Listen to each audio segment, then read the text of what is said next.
And today we're talking about 3 mistakes most speakers make. Right.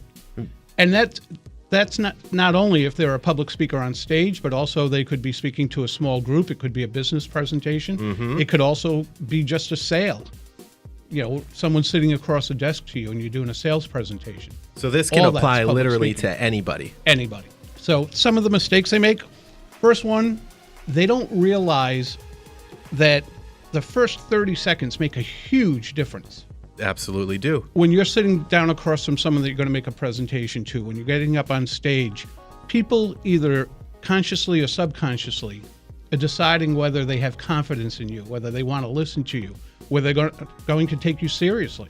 Those first 30 seconds are huge, absolutely critical to your success. Mm-hmm. I noticed that in my job too, in real estate, right? I walk out of the car, as soon as I shut that door and start walking in, they're judging me on my car. They're judging me on what I'm wearing. They're judging me on if my head is down or if my head is up. And they pretty much know, Peter, in that first 30 seconds that they see me, if they're going to hire me or not. Exactly. Another one is they make everything about themselves. People will get up there and they're introduced and they walk out on stage and they'll say things to the audience like, in the next 30 minutes, I'm going to tell you. Yeah. We're going to talk about, right? Right. As opposed to what the audience is going to take away.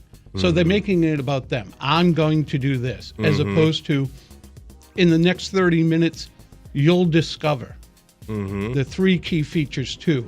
Something like that. When you walk away from here, you'll take with you. So it's all about them. Many speakers, many presenters make it about themselves. I will do this for you. And when they're prepping for what they're going to say, they don't think about what they want the audience to take away. I'm just going to get here and I'm going to start talking.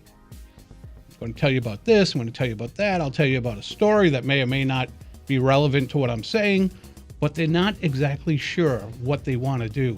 Start with the end in mind. Most things we do in life, we start in the end with the end in mind. Mm-hmm. If I were to say to you, hey, let's go to L.A., we have to know we're going to L.A. before we can decide if we're going to drive, if we're going to get plane tickets. We have to know where we're going, right? Sure. We can't say, hey, let's just get plane tickets. Let's figure it out as we go. So, some people do that, though. Well, sometimes that can be fun. You go on an adventure, as it were. My wife and I like to do that. But you have to know where you're going. When you do that, you know what you want to present. Mm-hmm. Absolutely. If you don't know what your purpose is, what your objective is, what you want to get out of this, and mostly what you want your audience, whether it's one person or 100 people, 1,000 people, what you want them to get out of it, what they want to get out of it, then you can't really prep for a presentation. Then you're just shooting in the dark.